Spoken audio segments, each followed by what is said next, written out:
Report on my end. Hold on a second. Hey, everybody, I'm live. I'm recording in progress. Yeah, absolutely. He's recording it. We're both recording it. And highlight Hendo. Seth is my new friend here. He is kind enough to contact me and interview me regarding the Raiders and specific time in Raider history, I believe.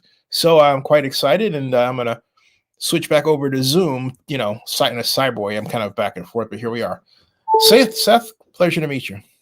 Pleasure to meet you too, Zennie. I'm Highlight Hendo here with the Highlight Hendo Network, just getting started up here. And I've been looking at some of your work, Zennie, for quite some time. And then I even actually dived in before our conversation tonight. I dived back deep into some of your archives from as far back as 10, 11, 12, I think 16 years ago was the farthest one I went back to. And you're still alive. Oh, you poor man. I'm just trying to wrap my head around just, as a Raiders fan with a lot of with the way things have been going the past 20 years, and I'm only 26, so it's not like I've lived to see any sort of real success for the Raiders. But, I'm a Bay Area local. I was born in the South Bay in San Jose. And so Bay Area football was something that was, just big for my dad. My dad was a big Niners fan, and he knew Ronnie Lott and, I want to say there was just a couple other guys that he knew from the practice squad and beyond. So it's really tough for me to kind of follow the team now and just see where things are going. So I'm also a journalism major, and I'm the editor-in-chief at Cosumnes River College in Elk Grove. And with those skills that I've learned in journalism, I've decided to kind of take a deep dive into the Raiders history and really trying to figure out where some of the turmoil is and where some things started to go wrong.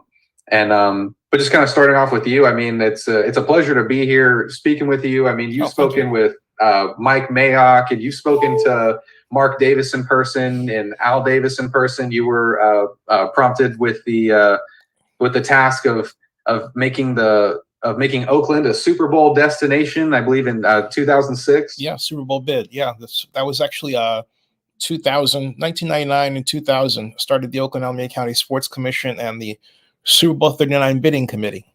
Yeah. Wow. So it's just again, it's a pleasure to be here with you today. And I just want to start by asking, what's an experience? So what is it like to speak with Mark Davis? What does it speak to a Davis, to Al, or to just to any one of them? And what is that conversation like? It depends. I think part of it is age. You get to a point in life where you take people as they are as people. And now I hate to say when I was your age because it makes me feel old, but so be it. I was that person, but I won't lie to you. I'm still wowed in certain areas. You'd think just when you think you're at that age where nothing wows you, there's always something that does. So don't take my statement as kind of like, oh, he's been there and seen everything and nothing, no, there are some things that do wow me. It's just that you're never quite prepared for when that happens. But so from that standpoint, you have to understand when I was hired by Elihu Harris, it's let me take this another way. It's desire to be there. Okay. And what I mean by that is my background's in urban planning. I didn't study journalism.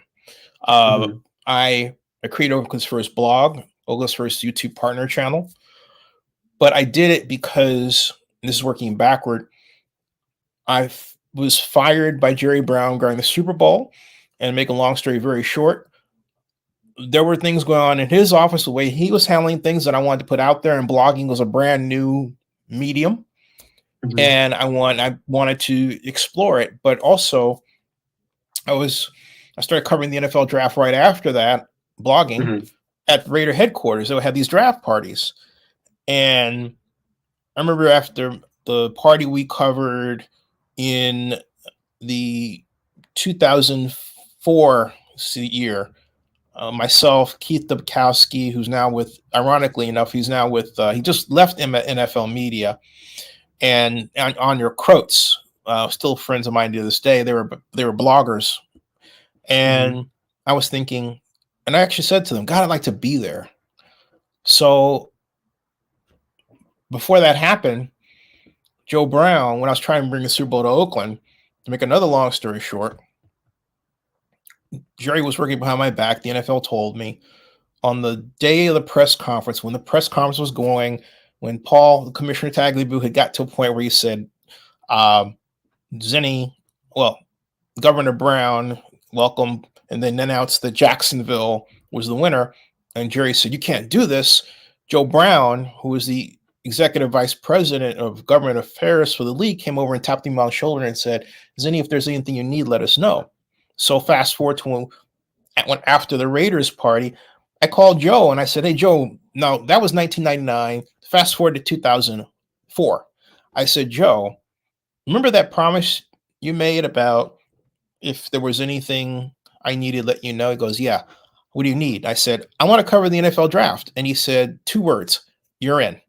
And that started an odyssey for me that lasted 19 years. Next year will be 20 years.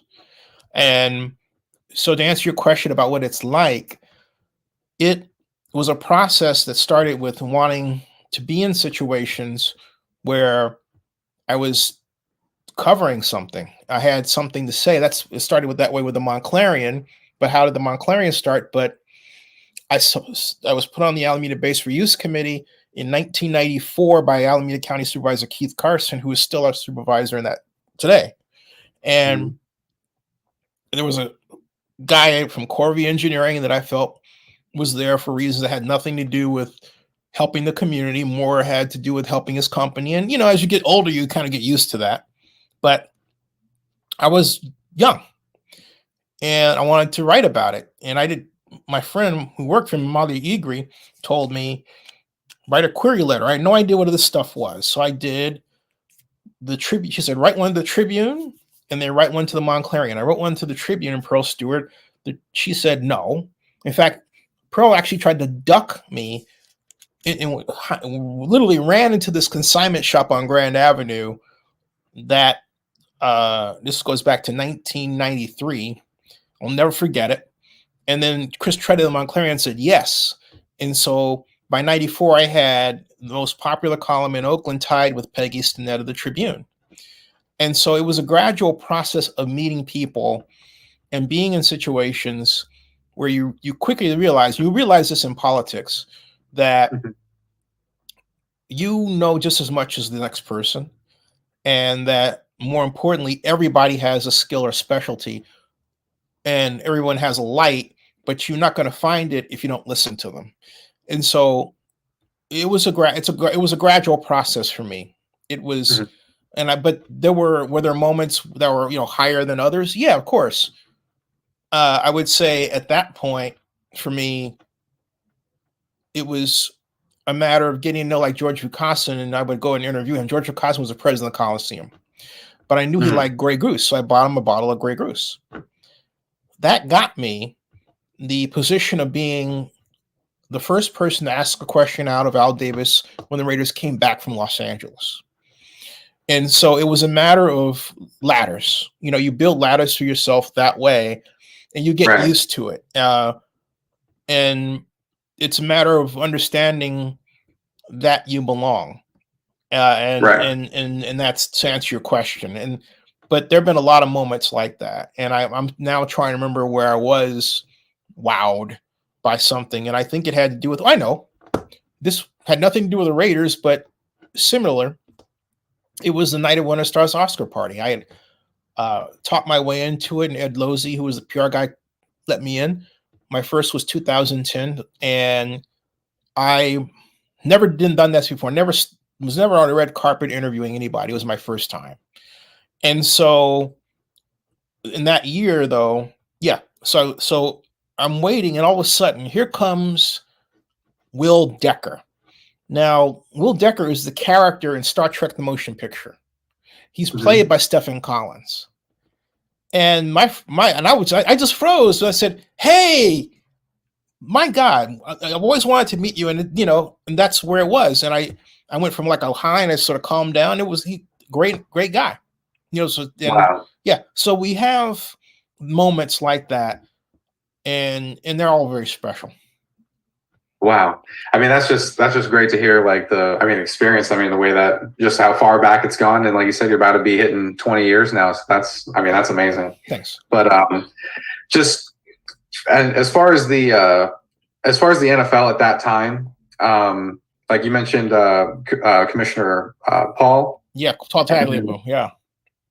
And I'm really curious. Like, did you ever know, or like, what do you know about the time under Pete Rozelle?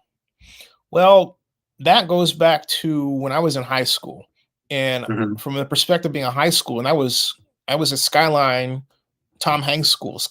Tom Hanks is Skyline of 74. I'm Skyline class of 80. Oh And wow. yeah. And so at that point, I started the 70s not knowing or being interested in pro football at all. I knew Mm-hmm. about it a little bit, right? But my impression of it, frankly, was that, oh, too many people who look like me and you, in a sense, more so me, um, were playing. We weren't coaching, and my grandfather said, "Oh, you should play football." This is when I was 6 years old, and I said, "I'm not going to do that because I don't see any of us coaching." That was my observation at 6. So Wow. I was into being intellectual. I was in Star Trek and started the first Star Trek club at Bret Hart Junior High School. Then continued the love for Star Trek, but then I was in Bike Club and Skyline, and but something funny happened. My mom met a guy named Otis Sistrunk, Hmm. and that was in 1975. And I was upstairs in my room, which is basically a shrine of Star Trek. A poster over here. I was in love with Lieutenant Uhura, who I later got to interview, Michelle Nichols, rest in peace. And Otis was downstairs. And so I came down, and there's a big dude, And so I Mm-hmm. said, "Hi, Mr. Sistrunk." And, I said, "Hey, um, do you use cameras? I have a Nikon." And he had no idea. And I was really showing off my Nikon. He had no idea what that was about. He didn't know how to use it. He wasn't rude about it. Otis was a really gracious and nice person, sweet man. But that wasn't his thing, right? Mm-hmm. And then I asked him if he liked Star Trek. He never watched Star Trek. But I figured, if I'm going to be in an orbit with this fellow who was my mom's friend, they weren't, dating. Um, I should learn something, but it wasn't like my top priority. There wasn't the internet then. You couldn't just go Right. online and look up somebody, right? Right. Different today. Mm-hmm. But I happened to be at a bookstore, and I found this book called The NFL's Encyclopedic History of Pro Football, and my grandmother bought it for me. This is at Crocs and Bertanos at Eastmont Mall in Oakland. Got home and I was reading it, but I was paging through it, and I found Otis. But at the back of it, I found something called an Encyclopedic History of Pro Football. And then it had a photograph of Tom Landry, the coach of the Dallas Cowboys. I had no idea who he was, but all I knew there were these cool drawings of football plays. That's what they called them. I learned all this just by watching that page, right? One of them Mm-hmm. was the multiple offense, how the Cowboys offense would shift from one formation to the other. And then the Mm-hmm. other was about the flex defense. And it talked about how Landry had brought engineering and feedback and control theory. I have this all in my head to this day, Wow. to pro football. And I was hooked because I was interested in engineering and all that. And that's where I got hooked. And I Mm-hmm. read anything I could read about the Cowboys offense. I became a Cowboys fan, but I was a Cowboys fan for technical reasons. I was a Raiders fan Yeah. for heart reasons. Yep. Yeah. Right. And so wound up watching the Super Bowl in 77, of course, and rooting for the Raiders. And then something really funny happened in 1978, 79. I wrote a letter. I was getting the Dallas Cowboys Weekly because they were cheerleaders. I mean, I went to a preseason game with my friend Michael Campbell. Well, actually, this was Bill. This was a Bill Boyd, my Skyline, and going to a football game with Bill was an experience because we were all because of him, I was into Monty Python. And Oh yeah. yeah, and if you've never watched Monty Python or the Knights of the Round Table or the Lumber, I mean, it's hilarious stuff. Yeah. I've seen a couple of them. And Bill is this blonde-haired guy with he at that age, we were like, at the time we went to the game, we were like 15, 16. He talked like this. Hi, I'm Bill Boyd, right? He was deep voice, right? So Yeah. the Raiders come out, and Bill stands up and he's yelling, "Violence! Violence!" And then the Raiderettes come out. He goes, "Sex! Sex!" so I'm just like, But that was the same game where I had my binoculars, and Steve Grogan was the quarterback, and there was a guy named Daryl Stingley who was just catching the ball. And even though it was a preseason game, he had racked up. He was on his way to racking up with something like almost 200 yards receiving. It was ugly. It was ugly. And then all of a sudden, I saw this 32 go across my binoculars. I heard this resounding crack, and he went down. And it just like life stopped. And that was my introduction to the NFL, about what it was like, because we got the tickets for free thanks to Otis. And it was scary. I thought the man had died, and we know Daryl Stingley's history. And then from there, I started taking the Dallas Cowboys weekly because I was a big fan of not just the Raiderettes, but the Cowboy cheerleaders. And so, but reading Dallas Cowboys weekly, I was also a fan of the team, but from a technical standpoint. And so I wrote a letter to the Cowboys. I wanted to know what the keys were for middle linebacker Bob Brunig, who went to Arizona State. And I wrote just that. I asked what the keys were.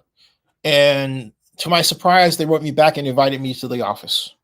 Now, my mom worked for United Airlines. She's a 30-year retired veteran of a group of Black women who were the first reservation sales agents in United Airlines history. And so, but I could fly for free. So she arranged it for me to fly by myself for the first time from Oakland, actually really through San Francisco, because of the way the flights were then. Put me up at the Hyatt Regency Dallas for one night. Got in early that morning, and I was supposed to be there at 10 o'clock in the morning. I had a blue suit, white shirt, and a red tie. And they were at 6116 North Central Expressway on the 11th floor. So got there, got the cab, and went there and did all these things for the first time. It was really wild. And in retrospect, I'm thinking, God, I actually did that when I was at that age, but I did. And so got into the elevator, and I was scared the entire time because you don't know what to expect. And so go up the elevator, go to the left, all the way down the hall, just following their instructions. They're waiting for me. And Marge Kelly was a secretary, and she set me up. I waited first. I was sitting there, and then they had a defensive backfield meeting. And out of it came Mike Hegman, Charlie Waters, Cliff Harris, a couple of guys I didn't recognize, but I think later one of them was Randy Hughes. These are Cowboy stars. And I'm like, yeah. And they were kind of like, because I was just this kid sitting there with his suit and all that stuff, right? So then they put me in a room with 6 reels of film, Dallas defense versus the I formation reel 1, Dallas defense reel 2, flex strong quality control, flex weak quality control, Dallas defense reel 1, and Dallas defense reel 2. And so, they had a projector. You take the film and put it on there, and it spins around.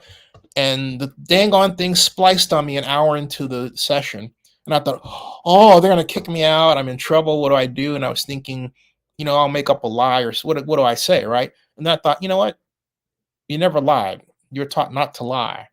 So just tell them the truth. And when I told the truth, he goes, oh, and she says, that's okay. And so this guy, Cliff, comes up, Gus. And Gus says to me, how do you put it? Don't worry, I'll be back. He came back in 5 minutes, all done. And I was like, wow. And it's the power of telling the truth, right? and Yeah. and hold on a second. Um, um, uh, and and so and so and I learned a lot from that. And so from that, I went to I had studied got a job with M. Rosenblatt and Son Naval Architects over the summer, marine engineer, and for 2 years, and then I decided I entered a contest to make a design for the city of Oakland's City Hall Plaza. So if you go there now, you see that zigzag or step design. Yuhei Lee, the architect, admitted he stole that from my runner-up design. I thought I should have won. And I wanted to go to Texas to study city planning. That's what I did. I chose Texas Arlington, which it was the first year was really rocky because it was like, I'll be honest with you, it was like taking a 20-year step back in time. Hmm. But then came back, make a long story short, through that, made great friends that are friends of mine to this day. And um, um, and he said, and great friends of mine. And so they uh and what happened after that was then I went to grad school at Berkeley, and that was the best few years academic years of my life. And so I didn't, football was there. I went to Raider games. By that time, my first Raider game was 1974, and I ran into my optometrist, and that was even before we met Otis Sistrunk. But that's what it hit me about the atmosphere of the Coliseum when I was young. But it wasn't until I got a job with the city of Oakland, first as an intern, and then I had enough money to go to Raider games. But then, but I wasn't going regularly. But then I, after, so I started working I started working as an intern in 87, and I worked for Ezra Rapport. Ezra would later craft the Raiders deal. And I lasted for 2 years. He asked me to do something that was unethical. So I went and started my own economic consulting firm, worked for Kofi Bonner, who was the director then of the Emory Redevelopment Agency, also my classmate from city planning grad school in Berkeley. Wow. And so then I went from there, and how I wound up to where I was in 1993, of course, I mentioned, starting to write for the Montclarian. And Hmm. then in 94, I went to a party held for Wellington Webb, the mayor of Denver. I had already written a column that said that Elihu Harris, who's then the mayor, was going to hire Michael Baines to build Old Oakland housing. And Elihu started literally almost cursing me out at the house. And I'm like, wow, it was like being in elementary school and a fight breaks out, but it's you. And I was like, fight, fight, fight. And I'm thinking, Hmm. this guy's actually going to hit me. And he didn't. But out of that, I wound up working for him. That's how I got the Wow. job, because Larry Reed was his chief of staff. And he said, two prominent African American men shouldn't be arguing. I'm thinking prominent, So it was just a bizarre situation. But Elihu said, "You'll have everything. You'll have the run of things from uh, redevelopment to the Raiders." And so one of my jobs was to actually monitor what Al Davis would say to see if the Raiders to see if they were in accordance with our master lease agreement. And so I would, if I heard something on NFL's Live that indicated that the Raiders were going to be seeking another home already, Hmm. and they did do that, and I wrote a memo about it, and Elihu used it to, launch a media offensive. That's what I would do, and that morphed into uh, Alakasal. I'd gotten to know when I was writing for the Montclarian. And and that was and Locus Sal had, and we just really became fast friends, along with George Rucastin, who was, I mentioned, the president of the Coliseum. And so the Al Casal put me in he made me a Raiderette judge. Oh wow. Yeah. But then he had something else he wanted me to do. He said, look, he took me to lunch. We went to Luigi's. I get the city car and I meet him at Luigi's in Alameda once a month. And he taught me all the NFL politics I know. Why? Because he wanted me to go through meeting certain people to reestablish the 49er Raider preseason game. And so that's how I wound up really getting involved. That's how I met Roger Goodell. My first conversation with Roger was on a phone. He was on his way to Europe. What year was this? This was 1996. And wow. And just real quick, I don't have the premium Zoom, so I only have about 5.5 minutes left on my. Do you want me to add some money, or how do you want to do it? You want to switch over? You want to come over to mine, or however you want to do it? I mean, if you have a longer platform, that might work better. Yeah, I've got StreamYard going right now. So what I'll do is I'll send you the invite right now. Okay, via email. Yeah, I'm going to do that right now and send you the invite. Hold on a second. And I'll copy that. And let me see here. There is that. And it says reply.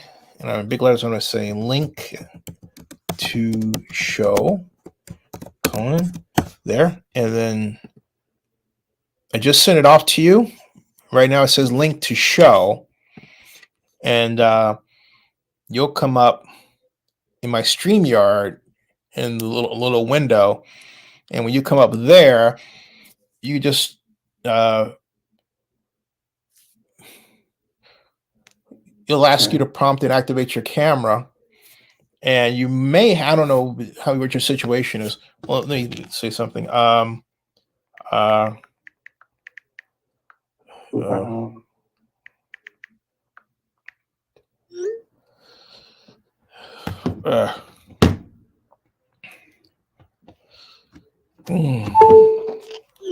Okay.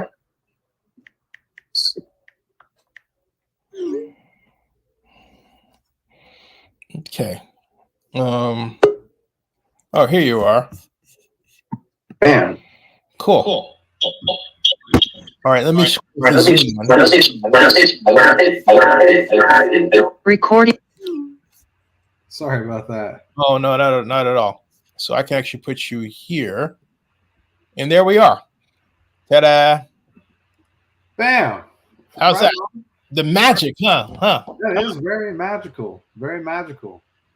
I'm gonna have to figure out one of these programs here. StreamYard. All right. Hold on a second.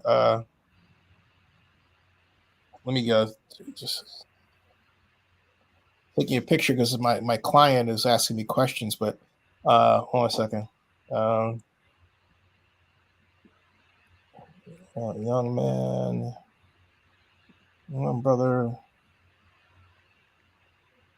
is integrating.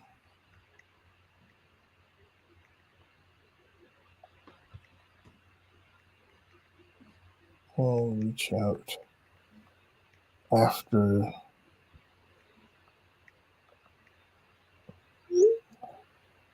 Okay, cool. All right. Now, so anyway, as I was saying,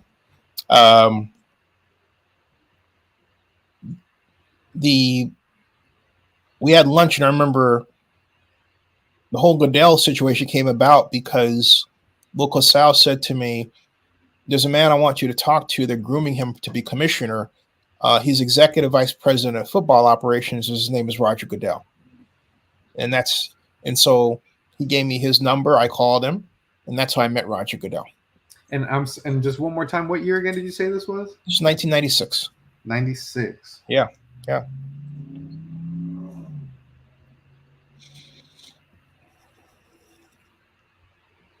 What's your overall opinion on Roger Goodell? Like, how do you, I guess since you know him personally, it might be a little bit of maybe a conflict of interest perhaps, but just in an overall sense, from since he came into the league in '82 as an executive, took over in 2006, and from where the league's at now, what's your overall opinion on the man? I think Roger is a fantastic person who is very nice. See, I've seen different iterations of Roger. Okay, but through all of those, from executive vice president of football operations to newly minted commissioner to where he is today, probably a little sick of me sometimes. But I love the man. I have to say it just like that. When I think of Roger Goodell, I think of family because he and Joe Brown let me in at a time when, Oakland treated me like crap. Okay. And I didn't want to work for the NFL, but it gave me a crucible within which to start and build a company, build a presence to establish myself in a way. And all because I was responsible for the NFL's key event product, and that's the Super Bowl. Right. I was doing it single-handedly. That's not the way. I don't recommend that anybody does it that way. Formed a team around it.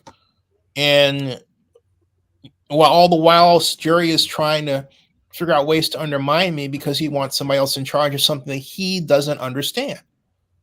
Okay? And so they gave me a door within which to walk through and see a different side of America, to know people on a first name basis that other people just see on television. Right. They only believe we're very rich and all this stuff. And just to realize how beautiful our country is, that can happen. And how unfortunate it is that other people don't see, particularly people who look like me, that possibility, but I also understand why those folks who look like me don't see it. And that's got to change. And I think the good news, I think it is changing, but remember before the internet, there wasn't this thing that went around that told you as a Black person every single time of the day, multiple times a day, that you don't matter. But with the internet, you can get that. You can get that in a lot of different ways. And so it was easier, I believe, to climb into those circles, if you will. Not that let me be honest with you, there was always a time when I thought, is this person racist or that? But not all the time. Right. Not all the time. In fact, not most of the time. But if there were a problem, I was never shy about asking. But the good news is, a lot of the time that wasn't the case. Sometimes, it wasn't the case. I had a great door open for me in being able to cover the draft. And so to answer your question, Roger he's always the same. He's very, very mild mannered, very even keel, very much a person who will search for the humor in something. And he's just a nice man. He just is a nice man. But he's a nice guy with a very powerful job. Yes, indeed. Okay. And that's not lost on me at all. Ever has been. But I consider Roger like family. Roger, Frank Sapovitz, who was I know Jim Sieg was the guy that worked for me. And I know Jim doesn't answer my calls. I don't know why. But Jim was the guy that marshaled me through my Super Bowl bid. And I know it didn't turn out like he wanted or me, but that was Oakland. I did the best I could within the framework of Oakland. Right. Okay. And I had commented on one of your videos earlier this week, and I had said, Oh, I saw that. Yeah. I was like, yeah, now we know it wasn't Oakland because they lost all their sports teams. So Yeah. you know, it wasn't anyone's fault but the city's. Right. And it's a long-standing problem Oakland has. When I was working on the Super Bowl, I said that Oakland's biggest problem is San Francisco because we Hmm. believe San Francisco's can do, and we don't believe that we can do it. And the media over there, I remember when I was with the Montclarian, we used to love to go to the Union Street Festival. Mm-hmm. And one day I started noticing that I noticed this one particular day in 94, excuse me, that Diane Dwyer had come over to Oakland. He'd done some murder story, but then here was Steve McPartland, who had this Mornings on 2 program. Mm-hmm. And he's over at Perry's on Union Street partying. And because I saw both of them, so I wrote about it.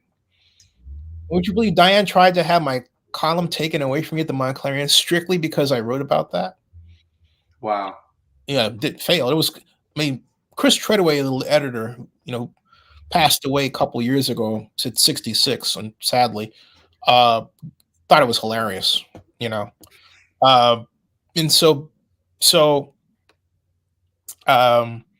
I but coming back to the NFL, I think for me, Jim Steig was the first senior vice president of special events, Mr. Super Bowl, that I knew. Mm-hmm. He wasn't the first person to do it. That was Don Weiss. Mm-hmm. Don Weiss came before him. Then I got to know really well Frank Sapovitz. And Frank came in 2000, I want to say 2005. One thing I loved about Jim was always great about making sure I got Super Bowl tickets. I always got 2 around, so sometimes on the 20 for the 2008 Super Bowl, where was the first black Super Bowl, where Tony Dungy and Smith, right? Yeah, I was in Miami. We got 50-yard line, third deck. Wow. And then the late Frank Otto. Oh, mm-hmm. Fred Otto, excuse me. I'm sorry. Just a great guy. He died 3 years ago. All family people, and I think of family. Mm-hmm. And then there's Sonny, who works in the NFL office. I used to see her for every NFL draft, and they shifted her to the front office. Mm-hmm. Last time I saw her was in Nashville, and it was like, I just seen her yesterday, but it was many years ago. And that's how the NFL is. It's like there's no place you work for that's perfect. Yeah, okay? Of course. But I didn't work for them. I was more than that. I had tied my business growth to them. Mm-hmm. And they were gracious enough to allow me a door to go in. And I hope that is reflected on my videos. Absolutely. So no, I can't. There are 2 organizations that I can't thank enough for. 3 organizations that for allowing my life to be so unique. One of them is United Airlines, because my mom worked for them for free, and we've flown all the place since I was 6. The other is YouTube, because they made me a YouTube partner before it became a real big program. Mm-hmm. And basically was responsible indirectly for me being on national television for the first time in 2007. And then of course the NFL, mm-hmm. Those are the primary ones. But Roger, when I had the Super Bowl bid, came out, helped me set up. He put in the video for me that was made by KTVU when Kevin O'Brien was station manager, and sat next to, there was Paul over here, and then Roger was right there, and then Derek Higgins who is then the head of NFL legal right now. Now it's Jeff Pash, and then Jennifer Gonzalez and Sue Robachek on that side of the table for a presentation. Like I said, I remember that like it happened yesterday. I was at the old NFL office before they moved. So it's family. Every time I think of the league, it's family. Man, I mean, that's an incredible experience to be like, that tied in with, that many levels of it. It's not like you just know one person because, you got to know everyone in between, the front door and whoever's at the top, wherever you're talking to. So, but just as a citizen of Oakland, as someone who, has Raiders in their heart, even though they got Cowboys for the technical stuff there, just watching the decline of the Raiders' success. I mean, since essentially, I want to say it's been declining since about 82, 83, when the last Super Bowl they won. And I have a timeline that I just wanted to run by you because I feel I want to ask you if it's a coincidence or if there's just certain things there that just happen for certain reasons. Okay. There's the entrance of Roger Goodell and Amy Trask, both just a year apart from each other in the league. Oh, you asked me about Roger Goodell. You asked me about Pete Rozelle. Mm-hmm. My answer was I was too young and removed to know who he was, but at the time the NFL was just coming up as a pop culture thing. Mm-hmm. And he was in the middle of it, and my first impression of Pete Rozelle, one word: smooth. Smooth. That was on television. Okay, I never got even close to him. Right. I'm not going to say not zip code because he may have been at the games I was at the Raiders, right? But smooth. But anyway, go ahead with your question. Sorry. So they both entered the league together, and I'm not saying that there's a direct correlation between them. I'm not really sure what their relationship is like, if any. But like I said, since their last Super Bowl, coming up to the last Super Bowl they won, and then the last Super Bowl that they participated in 2002 with head coach John Gruden. Yeah, actually 2003. Yeah, well, sorry. It's tricky because it was for the 2002 season. It was actually played in 2003. Yeah, it was in San Diego. Right. I was there. I went to that. That was my second Super Bowl. And so the drama surrounding trading Chucky to the Buccaneers and then Bill Callahan losing to Chucky the very next year and then not having any success after that and starting this snowball of the famous quarterback carousel for the Raiders along with the head coaching carousel.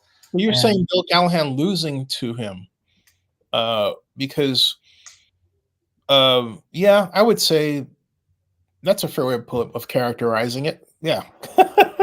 But the true. Yeah. I would blame Barrett Robbins, but whatever. I'm just kidding. I'm teasing. And I don't mean to because I know you said Roger Goodell's like family. I'm not trying to like point fingers at anybody, but I'm trying to figure out, is somebody against Al? Is somebody against the Raiders? I feel like there's the timeline doesn't add up to me. It doesn't make sense to me in terms of especially when you go to the early 2000s. Every time the Raiders start to have success, there was something that happened either internally within the league or externally with Al Davis in the city that he's either in or attempting to move to. So I think it's important to understand there's no direct connection between how well the Raiders are doing on the field or not, and what happens to the Raiders off the field. The way the Raiders were at that time was they were highly litigious, and for reasons that I think are best directed And maybe if I get a chance to have coffee with her, like we keep talking about Amy Trask, I'll ask her why that was. But they had sound reasons for doing what they were doing. If I have to really sit in her seat for a second, she was CEO of the Raiders, and Mhm. Amy's a wonderful person. Mhm. But I think, first of all, you are talking about an organization that is not ran by a rich person. And so it's literally a pass through. And what I mean by that is this: that organization has to rely on what it makes at the gate and in merchandise sales and from the chunk that it gets from the NFL. That is television rights money. Mhm. Then, of course, its own local deals. All right. Mhm. The Raiders and Al Davis didn't have other companies they owned. Mhm. They weren't rich industrialists. They didn't have sports teams they owned where they could take the revenue from here and pass it over there and that sort of thing. Mhm. They were reliant on the Raiders. They had a philosophy of winning. They believed in winning more than marketing. Mhm. So if you were to say, "Hey, Zennie, do you remember like a great Raiders commercial?" I would say no, because they didn't do that sort of thing.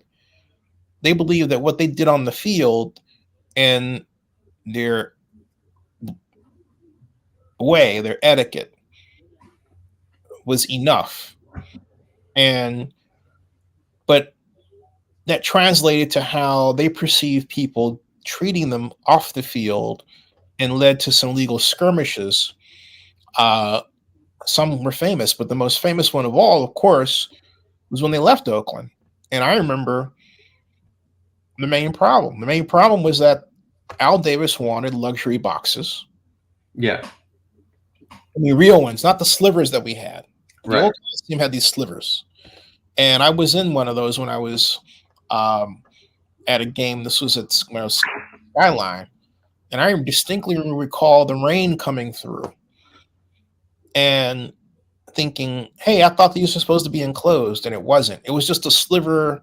It was concrete, that's Mhm. what you're right, okay? Uh, I wanted real luxury boxes, Yeah. real ones. And the overall thought was, well, the Raiders aren't going to leave. Not even the league will let them leave. And so they challenged it, and they did leave. And they wound up in Los Angeles, and it was very painful to Oakland. Mhm. Very painful. It felt like a hole had been ripped out of our civic heart, Mhm. of our each of our hearts. And immediately there was a plotting of how to get the Raiders back. Right. And the original version of that approach, which was introduced in 1993, Mhm.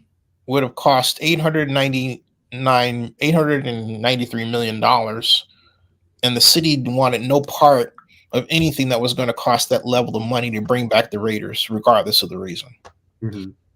And that got whittled down to the $200 million personal seat license based plan that built the east side of the Coliseum that exists today, that was designed by HNTB.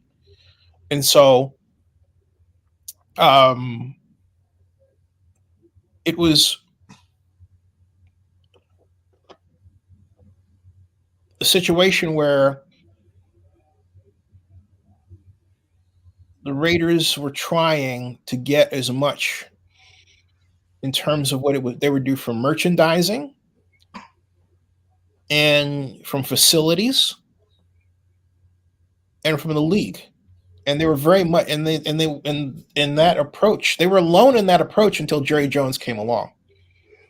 Yeah, because I believe Mark Davis started the Raider image in 1985, so just shortly after they went to Los Angeles. I'm sure it's probably Yeah, for that marketing. right. That's right.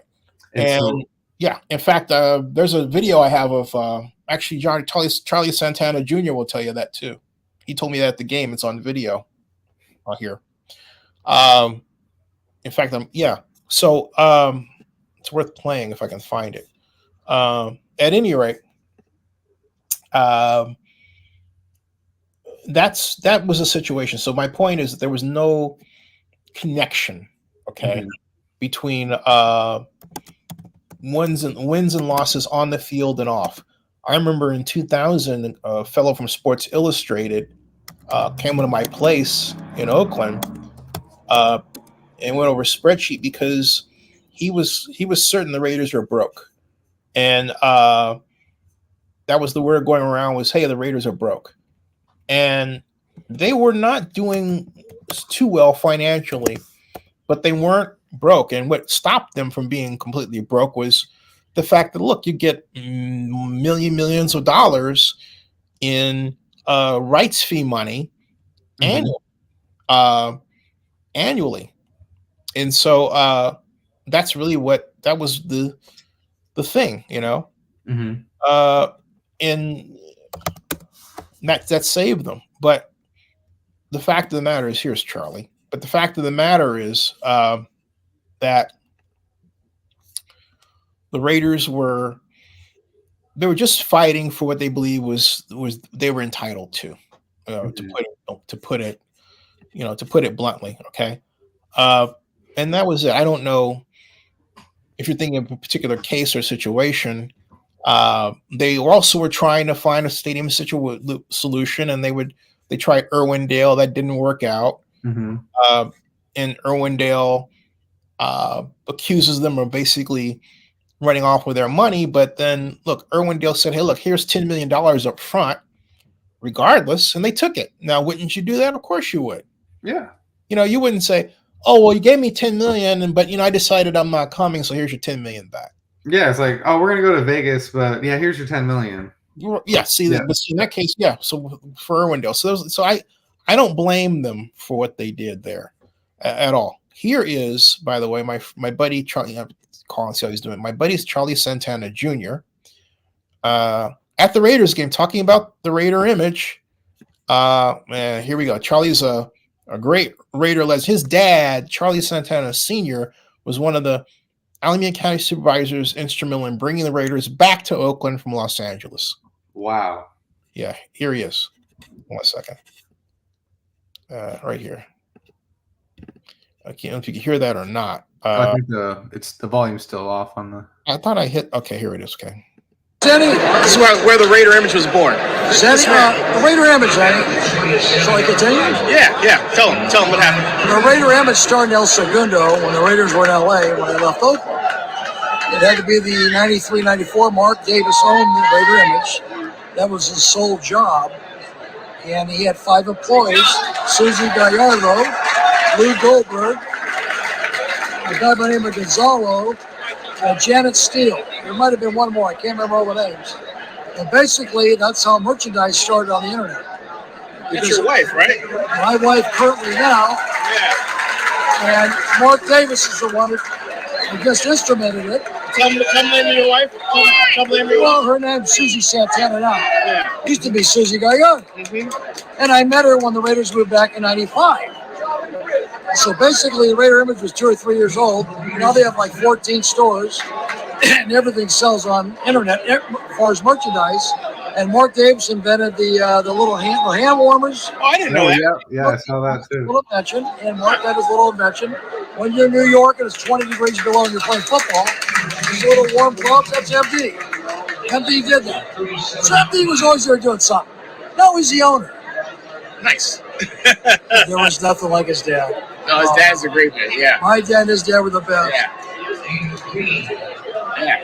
Just keep doing the best you can, MD. Good man. He's the best. Yeah. So he's like family to me. So Zennie. I'm sorry. Phew, man. Whew. Wow. So, but I think that video encapsulates how a lot of the league is too. And the Raiders, and it's people Mm-hmm. It Wow. really is family of a type that is more common today than even back then. But that's how he met his wife, and he was loyal to John Gruden. the whole leaving thing was tough for a lot of people. Yeah. Um, Probably both times. it was, yeah. I think more so this time than before because it was LA, and there was a feeling that we could get them back. Mm-hmm. This is entirely different Mm-hmm.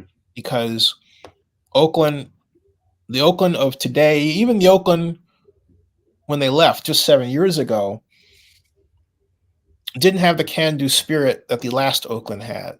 Mm-hmm. And at the end of the day, with anything, it's will. Okay, Right. it's will, and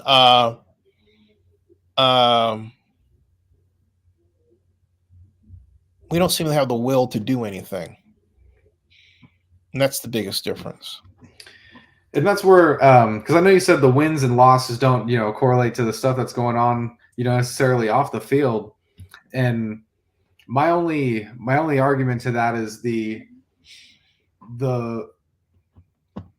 wins and losses correlate to the draft picks, which correlates to all the offseason moves and how people handle things and just how things get handled in general.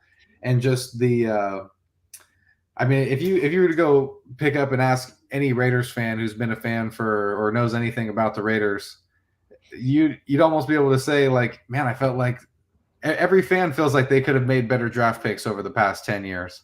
Well, yeah, you said it though. I mean, that's my point. The Raiders were never really big on trying to find that huge number one draftee so much as they were trying to find, most of the Raiders' history in Oakland has been, how can I get somebody that's with another team to come and play for us? Mm-hmm. Cast-offs. Yeah, the band of misfits. That's the right. And those look, they came from many different places, but the one thing that they had in common was the Raiders then, and now again with Antonio Pierce, is an organization that lets you be an adult. Mm-hmm. And that was particularly true during the 70s. But they also took chances. You had some people like George Bueller had this, and Gene Upshaw. They both had this cast, and Phil Villapiano too. Mm-hmm. And you don't know what they're putting in that cast. Mm-hmm. Some guys would take it and they put it, and I think Villapiano had a way of putting it in where it was almost as hard as cement. Mm-hmm. Yeah, there's a video of him talking about how they would bump guys right in the face with the absolutely. Yeah, I mean, there were all kinds of things that they did. I mean, to gain an edge, mm-hmm. that was like street fighting in a sense. Yeah, because there's a famous clip of John Madden saying, "Yeah, the Raiders are dirty. What are you gonna do about it?" Yeah, that's exactly it. That's exactly it. They believed in the offensive design, reflected it, that if they would take what they wanted. Mm-hmm. And I think what has hurt that philosophy is just simply the evolution of the modern athlete in the NFL.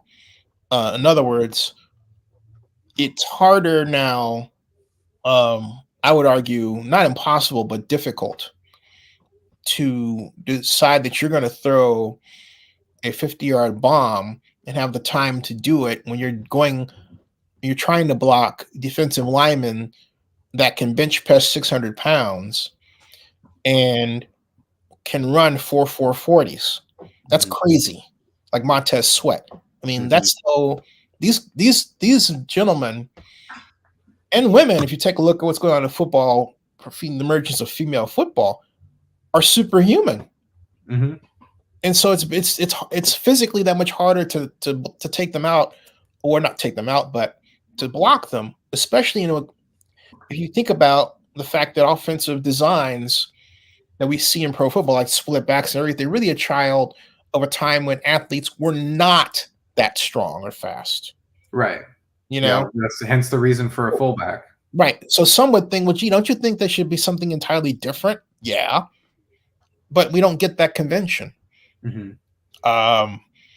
So there you go. So would you say that like perhaps maybe the way that like athletes are going now, like the way that athletes are developing physically and the way that the game is developing schematically for players and coaches, is it harder to find that Raider brand of football? Is it harder to play that Raider brand of football and have that band of misfits that's, maybe not, like you said, you're not going out there with your number one draft pick looking for, you're not looking for Andrew Luck. Mm-hmm. You know what I mean? But in the sense of, you have a first round draft, you have the number one overall pick. Yeah. Take Andrew Luck. Like there's some things where, a lot of Raiders fans are saying, like, man, Al or whoever was in charge was a little stubborn. And then even after Al's passing, with Reggie McKenzie being in charge, and some, like, that was kind of a flip flop. I personally don't think it was that bad of a tenure, but No. The only thing I heard hold against Reggie, and he knows this, is I believe that he really should have hung in there with Hugh Jackson.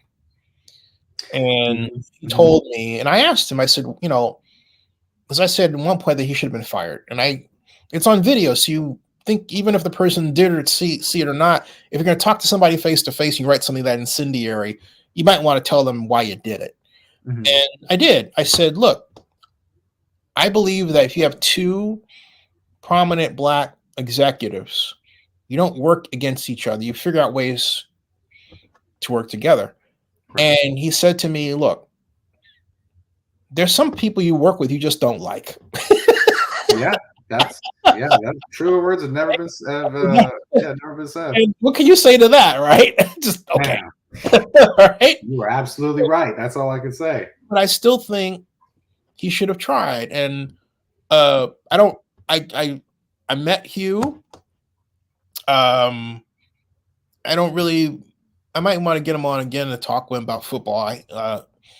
My buddy Mike Silver, we go back to Cal, like what, I think October 19th, 1996, 86 at Cal.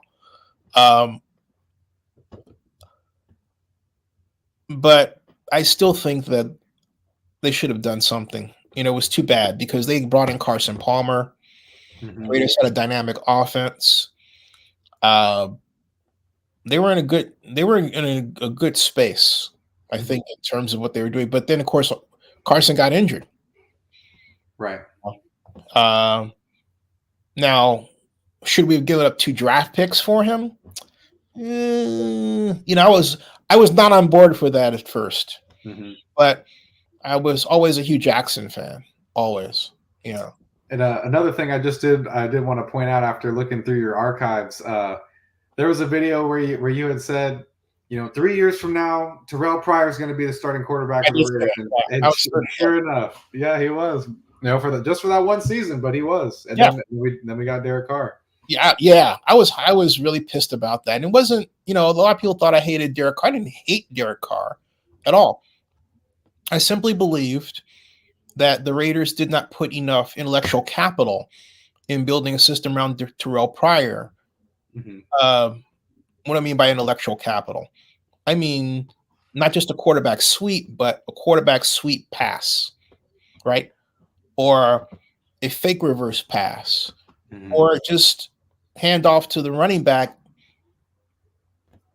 Quarterback is going this way, you hand off the running back going that way, right? A system built around a mobile quarterback like we see today. Mm-hmm. I mean, can you imagine where the Raiders would have been if they had at least done that?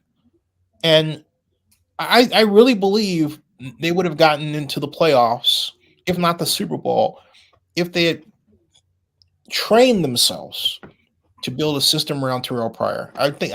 I still believe to this day that was a lost opportunity. And I think the direction of football proves that was right. Yeah, absolutely. I mean, it was definitely would have been not necessarily ahead of the trend. It was kind of around the time the trend was building. We would have been ahead of it. We've been moving the curve forward, right? Yeah, we would have been right on top of it, riding the wave, just perfectly right where we should have been. But yeah. But in terms of, and let's get to Carr and everything else. But I felt that I was not on board with Dennis Allen as a hire. And a lot of the problems that you're seeing with Coach Allen at the Saints today. Yep. And I have the video where I said that lacked attention to detail. I said that when he was with the Raiders back then. Man, I'm gonna have to try and find that. I'm gonna use that in my video too. Yeah, I think I might be able to help you out here. But it's not nothing personal against him. You know, he seems Right, like it's just an evaluation. it's just business. You know,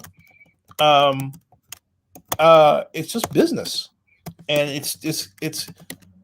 I remember he had like, I think it was Eddie Vanderdoos as the from UCLA as our defensive tackle, and the guys would come off the line, and the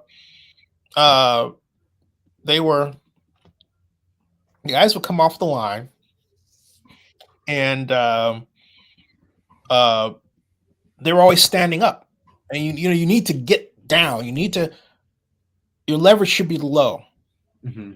and their leverage was consistently screwed up. Here it is. This is. Show your daughter how much you love her. Let me With put that on here. I found it. I think this may be one of them, but here it is. Put that out there. Stop screen. Present here, and then go here. Yeah. The Raiders must fire Dennis Allen. And let me. this beautiful gift, it says, to Nothing personal against Oakland Raiders current head coach Dennis Allen, but I've said this before, and I said it with respect to then Oakland Raiders offensive coordinator Tom Walsh in 2006, and I said it again with respect to Oakland Raiders offensive coordinator Greg Knapp, in that they should be fired. Dennis Allen should be fired, but not just Allen. Here, also Oakland Raiders general manager Reggie McKenzie here. And the reason basically is that this administration, first of all, isn't producing wins. Let's get that out of the way. They're not producing the wins. But secondly, it's they select players with this idea of quite literally throwing, and Dennis Allen actually said this in a conversation with Rich Gannon at the 2013 NFL Combine in an interview. We're sort of seeing what fits or what sticks. They don't have a system. Tom Landry, when he was head coach of the Dallas Cowboys in 1960, said it took 3 years for players to basically pick up the system. And then after 3 years, you would know who your monsters were. But the trouble is that there's no system where you can actually appropriately evaluate how players are growing over time. Consider the Raiders went through 11 quarterbacks during the Dennis Allen, Reggie McKenzie regime. Then they spent $60 million on free agent acquisitions. But the rule simply is it doesn't matter who you pick so much as how you coach them. Let me show you what I'm talking about just briefly here with respect to this play. All right. This is from the Texans game. I want you to take all you need to know about the Raiders' problems. You can see right in this video. Look at, this is the Raiders on defense, obviously, but look how high they are versus the Texans' offensive line. The low man wins, right? Or the low person wins in sports, right? Because it's leverage. So watch what happens when we run this video real quick. There's Aaron Foster. They're blocked. What happens? He gets past the line people because they were caught standing up. 41. Right back here. Look at that. They're caught standing up right back here, okay? You see that? They're caught standing up. That's coaching. All right? Yep. Yeah. Stay low, meet the blocks, shed the blocks, make the tackle, but stay low and get off the ball quick. That's football fundamental teaching. And the Raiders on defense don't do this. So you're wondering, we've got all these great players and how come they don't work? That's just one example. And then against the Jets ran all over us, picked up 22 yards in 2 consecutive plays. But when you take a coach's view from the end zone of the Raiders defense versus the Jets offense, the Jets were playing these usually wide line splits, but guess what? The Raiders defense never adjusted at all. I can point out a litany of problems with the way this organization is coached, but the bottom line is it's time to send a message, to make a change. You say, who should the interim head coach be? I don't think it should be Tony Sparano. I really would have to think about that and really get back to you. But considering that Coach Sperano has had experience as a head coach, he is the most logical person to put in as the interim. So it would have to be Tony Sperano as the interim, but we need to go in an entirely different direction and really build an entire administration around a design of innovation and performance, and then have metrics to measure it. So there you go. That's what Yeah, commercial. Yeah. pretty much all the same stuff that's going on today. Yeah, it is. And there was another one here. Let's see here. I call for Dennis Allen to be fired. Texans. Yeah, it's the same game. And then of course I started talking about Dennis Allen when he was went over to become the. That's all. That's not mine. That's Sports Illustrated stuff. But I had made a comment about him. Let's see here. I'm trying to find the other one. And that may have been it. There was one more I can't seem to find. I'm not going to worry about it in the interest of time. But the same problems he had then are rearing their head now. And then, here it is. I said, Dennis Allen, right. I had a playlist. I had an 8-video playlist of this stuff. Yeah. I had Dennis Allen, Oakland Raiders head coach, fired. Believe Terry Collins. Terry Collins is a friend of mine who reported it on the Associated Press, and they fired him. And then I said that Hugh Jackson was the last great coach they had. I'll run this. I'll explain. Years ago, the Oakland Raiders hired this man, Hugh Jackson, to be their head coach. He had produced one 8-8 season, and after a 7-2 record, the Raiders lost 4 of their last 5 games, but they did play for the AFC West Championship. They lost to the San Diego Chargers. That was their last good season. Then he was fired by Mark Davis because Jackson said that he wanted more control. But Jackson pointed out something. In the past, it was always Al Davis who controlled the defense. But without Davis passing, that wasn't the case.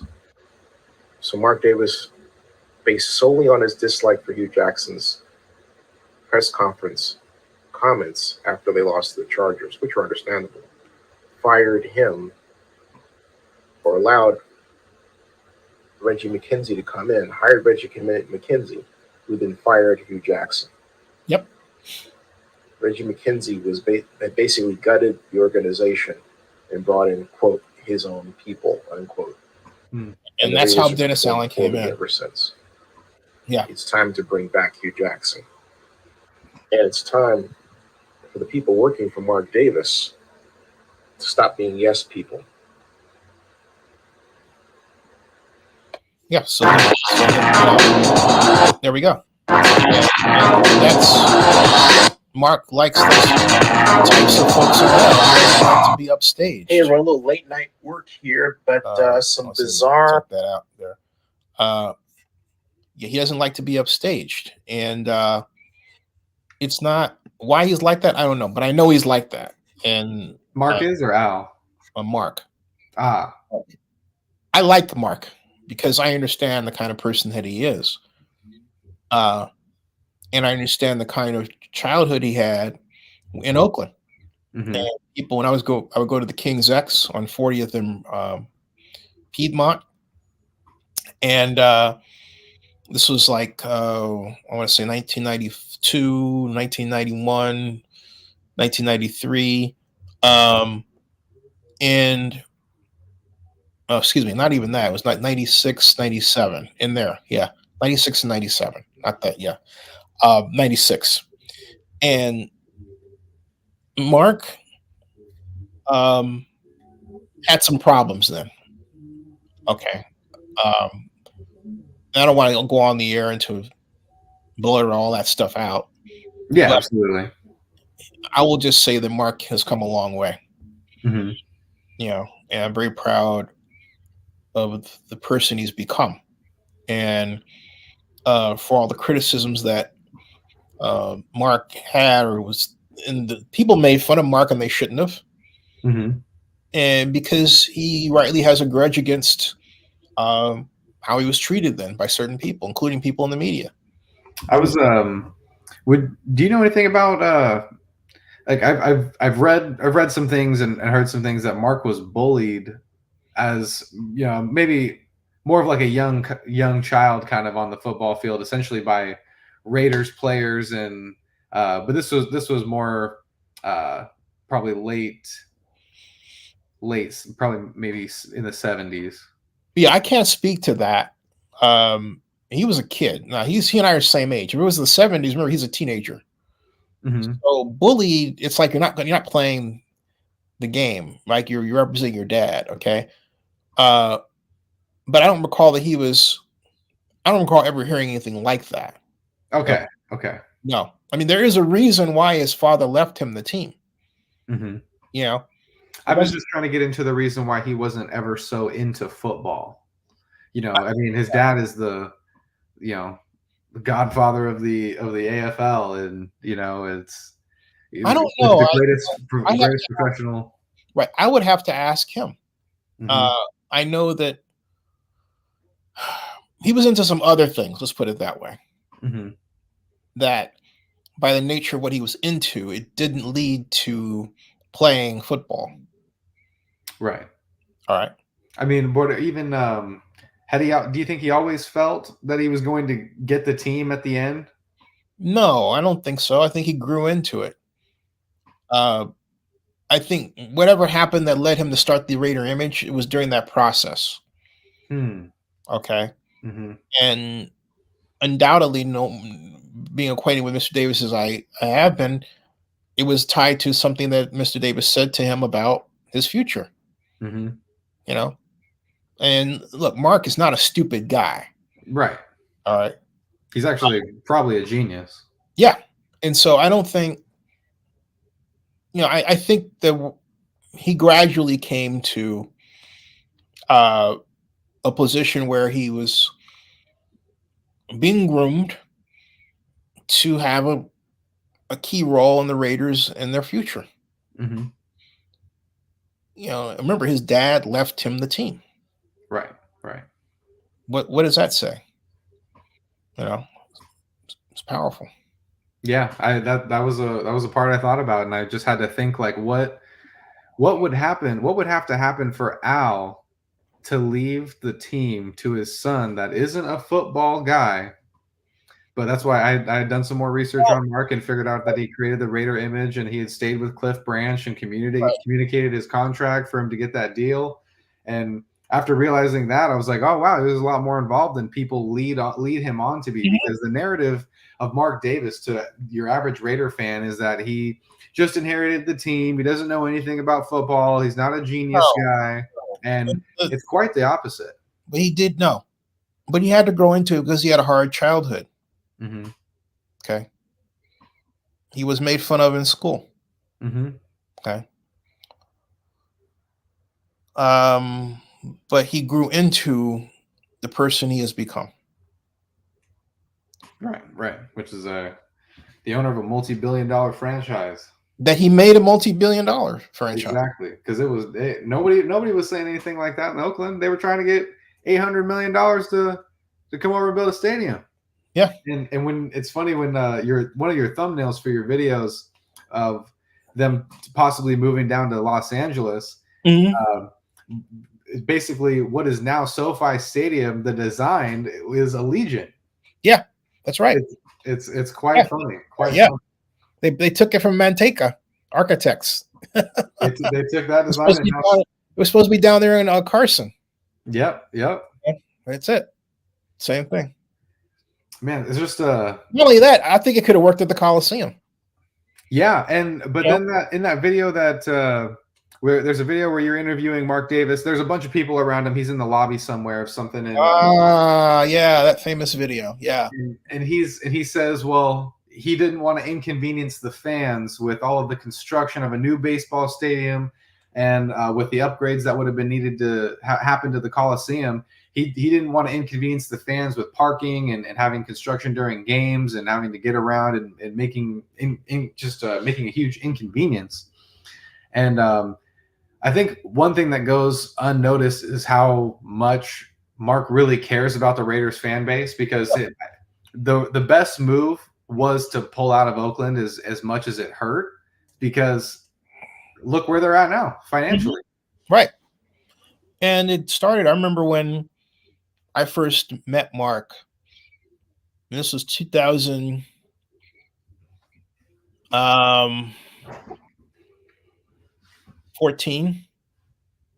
at the NFL Spring League meeting in Atlanta.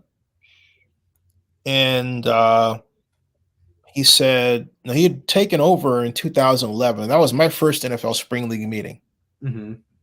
But when we met, it was at the time that we were just getting in an exclusive, the city of Oakland, which is getting an exclusive negotiating agreement with First Colony Capital, and then a litany of people, including Floyd Kephart for a stadium. And anyway, we were at the Marriott in Buckhead, and Modane was the Raiders president. He'd just become the Raider president. And so I went over to introduce myself to Mark and Davis, but then he grabs you by the shoulder. I said, Mark, what do you do? We're like brothers, man. What are you doing like that for me? You know, it was hilarious. And he kind of got over his senses. I said, yeah. So Mark said, I said, so where are you with the state? And he goes, I need 400 million. That was the subsidy gap. And so what I did was, as soon as he said that, he said, I need 400 million. And then he asked me who I thought he should back for the mayor's race. And I said in order, I said, Brian Parker, Libby Shafts, my god sister, and Joe Tuman. So we talked about that for a little bit. And then they went off and do what they were going to do. And I went right to the conference room and I scooped the NFL network by 2 hours. And Ian Rappaport was pissed. I bet he I was. love that so. Because, hey, I just did it with a smartphone, you know? Yeah. And that's how he does it now. Yeah. Yeah. But Mark was, if we had used tax increment financing, well, at the time, let me take that back. We couldn't have done it. What happened that led up to I don't know if you know the story behind that press conference, that argument that Mark and I had. Oh, they're in that lobby. Yeah. I planned that with Libby. The night before that happened, Libby is my god sister. Mm-hmm. And I told her the Raiders were working behind their back and they were planning to move to Carson. Mm-hmm. She didn't believe me. She says, well, they can't be this. They just have my parents on the field and da-da-da-da-da, right?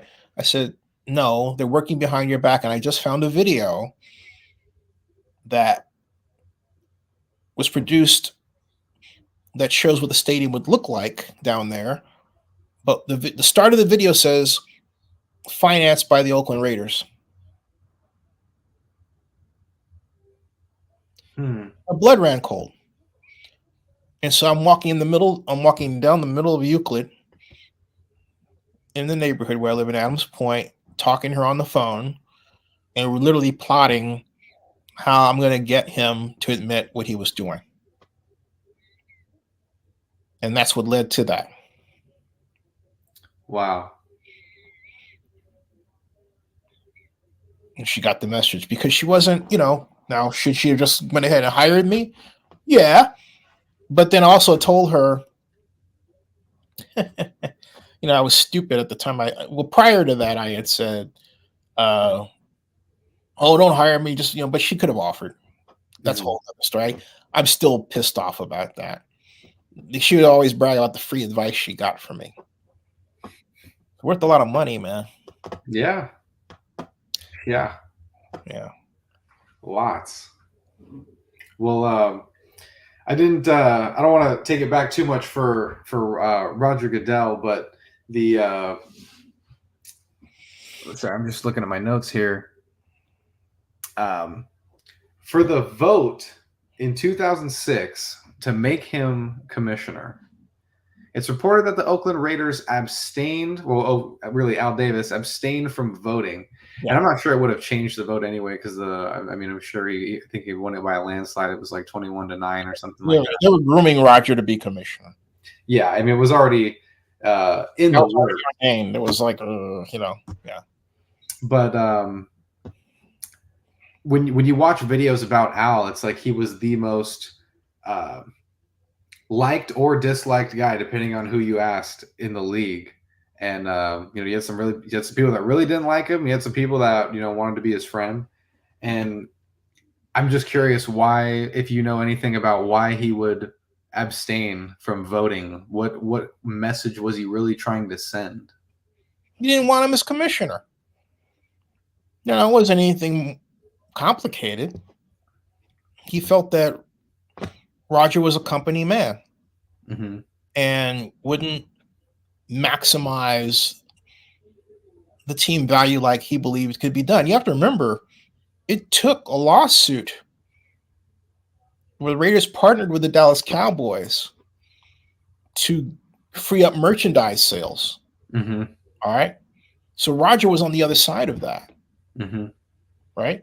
So that's why.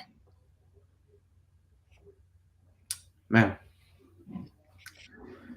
It's just it's a lot of history, and I wish I was really there for it. It's hard to kind of peel back the layers and see what happened. And I hope this helps because absolutely. I mean, the beneficial thing about being removed from the time period of it essentially is that even though it's still presently happening, the good part about being removed from that specific time period is that now that certain things have unfolded, certain things are. Certain jobs have changed hands, so certain people are no longer in the league, certain contracts have expired, and certain things can be said. And so that's why I was hoping to have this conversation and just kind of, if there was anything that may have been sometimes if you make a video and you're like, well, I can't talk about this now, but later somebody asked me about this, and I'll be able to spill all the beans, just like we'll get everything about what happened with Josh McDaniels and Derek Carr when Derek Carr retires and writes his book, and we'll figure out how that all really happened, because I'm very, very curious. What do you think of Derek Carr now that he's with the Saints? Because I felt like my issue with him with the Raiders I felt that there should have been a perfect competition between he and Matt McGloin, and they should have decided in the middle of the season, or who the starter would be. But I felt that they handed the job to Derek. And I felt like Derek was he was there. He was never challenged by anybody. Yeah. And I mean, I think there's only two people that I think challenged Derek's position ever, really. And, but man, it's kind of weird because they did like this quarterback by committee thing for a while. They'd run EJ Manuel. Offer the little run thing, and then once they got rid of him, it's like, okay, we'll bring in Marcus Mariota and we'll run the same, little run package with him. And but then you see, Marcus gets his little start over in Atlanta and falls short, and now he's backing up Jalen Hurts. And then you got David Carr, of all people, saying that Marcus Mariota needs to start over Jalen Hurts for the next few weeks. Oh, I think he's high. I get it. They have a really easy schedule, and they're number one seed. They can afford to not be the number one seed, but honestly, wouldn't you just rather keep Jalen in and use that bye week? I think the Eagles need to focus on having a better selection of short time passes to keep the defending pass rushers off him. They're getting to him too quick. Yeah. And they don't have enough fresh approaches in terms of play design. And it's a glaring problem. Well, yeah, because their run game's actually starting to deplete in terms of it's not as successful as it was Right. towards the beginning of the season. And without the run game, like the pass rush is getting there. And if Jalen can't make those little short dink and dunk passes to get down the field, they are not going to have production at all. Right. Yeah. But to answer your question about Derek, I think now that he's with the Saints, I was hoping that it was going to be better. Like there's this sneaky part of me that felt like like the Saints may have made it to at least the NFC Championship. But that was feeling a lot of people. Yeah. It just seemed like the theatrics, the optics that Derek Carr didn't care about. It seemed like the optics of it were setting it all up for the Saints to outshine the Raiders in this in this season. And I had joked initially saying, I was like, oh well, this that means it's about to be the Saints versus the Raiders in the Super Bowl at Las Vegas. Derek Carr versus the whole team. The Raider Bowl. That would have been the most interesting game for all 2.2 million Raider fans. I agree. Yeah. But it's man, you kind of just feel bad for the guy, but then you don't, because you realize he was at one point the highest paid quarterback at one time, and he has literal generational money. So yeah, he got what, 300 million from two sources, right? Almost 30. The Raiders and the Saints. And I don't think that he should have left the Raiders and gone to another team. He should have stuck to his word and did what he said he was going to do and retired if he wasn't going to play with the Raiders. Yeah. He would have been better off. He would have kept his reputation a little bit. He wouldn't have got booed out in Caesar's Palace last week. Yeah. He got the roar of the crowd gets to you. And but there's something physically wrong with him that I think the Saints are covering up. And it's coming out in the way he's playing. And you knew there was something physically wrong with him with the way that they were hyping up his stature and how great he looks in the offseason. They were saying, oh, he looks so much. He looks they were talking about how great in shape he looks. He looks really in shape, really physical. They have him on the arms like, it's hilarious. But showing him with his sweatshirt with the no sleeves, running around, throwing the ball while on the run, on the move, like he's never done it before. But then he gets hit. He's now had 2 concussions in a month. Yeah, and I mean, this last one was a triple whammy. He had a shoulder and Dennis says a rib. He has a shoulder, rib, and a concussion. It was a triple whammy with that last one from Bruce Irvin. And then he had earlier this year. He had the arm. He had the groin. Where he had the groin. Oh yeah. I have a gif of that one. And then he had the abdomen where like he had doubled, like he had a stomach ache or something in the middle. It was really weird. So the guy is like a walking China doll. I mean, he's just as bad as Jimmy G in terms of availability. Yeah, he really is. And that coupled with the racism that Jameis had to go through, Jameis should have. This should have been the year that Jameis started. This guy he just can't catch a break. And then now the 2 things that he's posted on social media is just getting blashed around on every national outlet, just talking about how he's talking smack. But I think arguably Michael Thomas is the one that everyone should be looking at on the Saints in terms of getting blasted about. What's that? Who's getting blasted? Jameis? Jameis is getting blasted for there's a video that he liked, and I don't know if he shared it as well, but it's a skit of 2 guys, like one's pretending to be Jameis and one's pretending to be Alvin Kamara, and they're talking about Derek Carr. Yeah. And Jameis liked it, and so people saw that.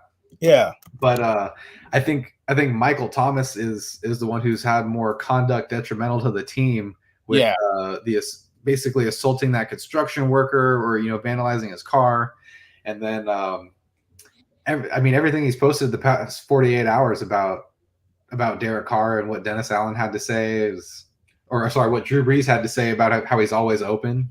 And it's like, dude, you're on IR. Dude, you're on IR. You have it for a while. Just stop. Yeah. But man, I really thought it was going to be some Saints Raiders Super Bowl. I had a pipe dream for sure.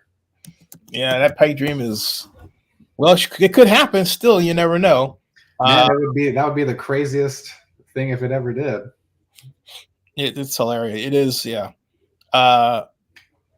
Now they're asking, will Derek Carr be available to play on Sunday? I thought, are you kidding me? It's got the nuttiest. That is no the nuttiest. That's what this girl is saying. Oh, is that on the live stream? It's on New Orleans football, and she's saying Brooke Kirschhofer. She's saying, I don't know if I can play this for copyright reasons, but let me just see what I can hear here. Against the Panthers. And it wasn't that long ago that Carr was in concussion protocol after taking a big hit in week 10. Now the Saints had a bye week the next week and he was back for week 12, not missing any time, but this time around it will be a much shorter window to test out of protocol. Now, when we did see Derek Carr out at practice, he was able to run around, participate in individual drills as well as routes on air. Were you guys surprised to see? Okay, yeah. So he's practicing and stuff. Yeah, well, I mean, he's he's gonna do that. He's a captain. He's a leader. He's always been tough. Mm-hmm. I mean, the only thing that literally stops the dude from playing is when he broke his leg and then that back injury that stopped him for a while. But I mean, the dude never comes off the field, no matter how bad you hit him. He'll always go out there. And I feel like as much as that's a great quality about him, I think that's what really hurts him in the end. Yeah.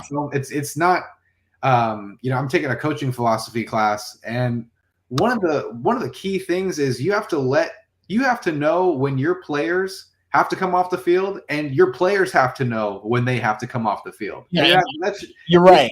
And this is now, you're right. Now this has become a situation where he doesn't know to get off the field, and they're letting him practice, but he's not out of the concussion protocol.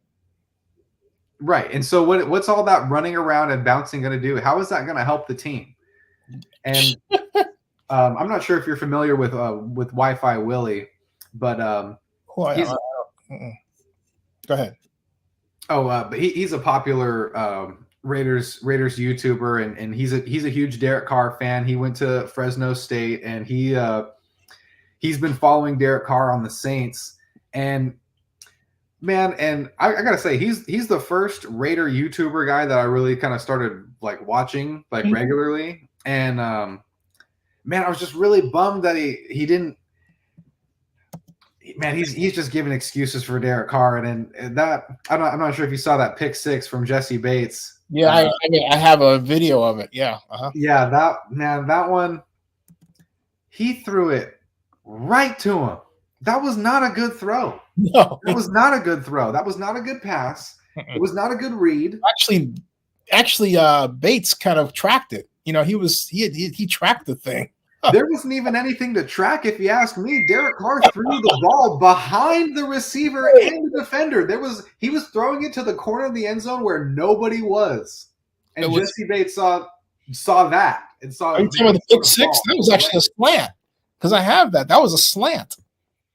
It was a slant, and he was throwing a slant, and Bates had watched his eyes and just tracked his eyes right to the ball, and then he took off down the sidelines and scored a touchdown. But then if you remove Bates from the equation and you just watch where the ball would have went, right? Had Bates not caught it, who's catching that ball? That's what I want to know. That's the right. defender would have had a hard time coming back to catch it. No, it was definitely not one of his better throws to say the least. Okay. And one of these the bobble pass to their tight end Omenayu. There were, and I know people are saying it's like, oh, that wasn't the read. That was just a distraction route. I'm sorry, he was wide open for a touchdown, and Derek Carr usually hits those. Yep. So it's just inexcusable stuff, man. It just makes me really kind of concerned for him. Like, I don't think that he has the best people around him, and I don't think. Oh no, he doesn't. You know, I mean, including his family. You know what I mean? His family is not sticking up for him in the right way in terms of like, hey, we need to protect this guy. Like, hey, he's really I getting tell him hurt. to like retire. Yeah. But it's about time he does that. You know, it really is. And I think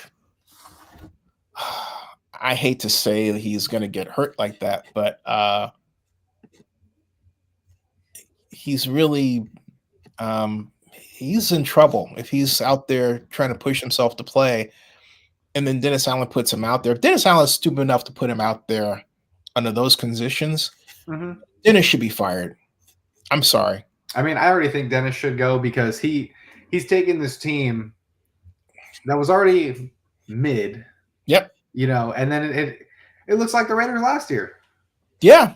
It looks like the Raiders 2014, which however you want to put it. Yep. But man, it's just really it's tough for football now. I think quarterback play has just regressed over the past 5 years throughout the whole league. And that's why people like Patrick Mahomes and Brock Purdy look so good, like they're so great. And I'm not saying that they aren't great football players because we know that they are, what they've been able to do. But I just think statistically everything's been blown out of proportion in terms of how their success is graded. I wouldn't necessarily warrant Brock Purdy being in the MVP conversation this season. I know they, beat the Eagles, but I don't. If you saw that passing chart, nothing to write home about. It wasn't. And when you have dynamic players, and I saw this 49ers podcaster guy saying, every team has dynamic players and whatever. Okay, but not everybody has a Deebo Samuel, and everybody knows that Deebo Samuel is a one-of-a-kind guy that you can line up at wideout, in the slot, and in the backfield, and he's going to get a touchdown from every single one of those positions, probably back-to-back. And just because you're going to confuse the defense so much, it's like he was just at wideout, now he's in the slot, now he's in the backfield. I don't know what to do. It's Kyle Shanahan is the genius. It's like whenever you see those stats that say Brock Purdy ranked number 1 in this, ranked number 1 in that, just change the name to Kyle Shanahan. That's who ranks number 1 in those stats. I mean, here it is. I was looking at every time a car, right? Okay, the NFL report, limited participation in practice. Wednesday, quarterback Derek Carr, concussion, right shoulder rib. So he's still listed as having a concussion. Yeah, he's not playing Sunday. No. He's the guy that he just wants to prove to you, hey, I'm still relevant. Don't count me out. It's like, dude, if you want to do that, go do what your brother's doing. He's way more relevant, and he with way less reason to be, in my opinion. I'm sorry, David Carr, David Carr, yeah. Great guy, nice guy, I'm sure. Man, I'm sorry, not that relevant. Sometimes some of the former players that you see doing analyst stuff on any network really are usually the ones that, at least for my generation, that you grew up seeing memes about. You know what I mean? It's like Dan Orlovsky. Yeah. Do you expect me to seriously take the opinion of Dan Orlovsky with some seriousness after I grew up watching nothing but memes about this man? Well, I take him seriously because he sounds good, okay, and he was in the NFL. He's analytical, but also he wasn't responsible for the system he was in. He was doing what quarterbacks do. You need a job. The coach tells you to do X. You do X. You do it well. You start, right? Maybe what the coach is telling you to do isn't state of the art. Right. Maybe it's not the best, but within the framework of what the coach wants, you are the person giving the coach what the coach wants. So therefore you start, right? And that's how it goes. Now, I would argue that there are better opportunities for quarterbacks today because, for example, there are more competent black quarterbacks playing than there were before. Not that they were incompetent, but we're just not enough of us, right? Right.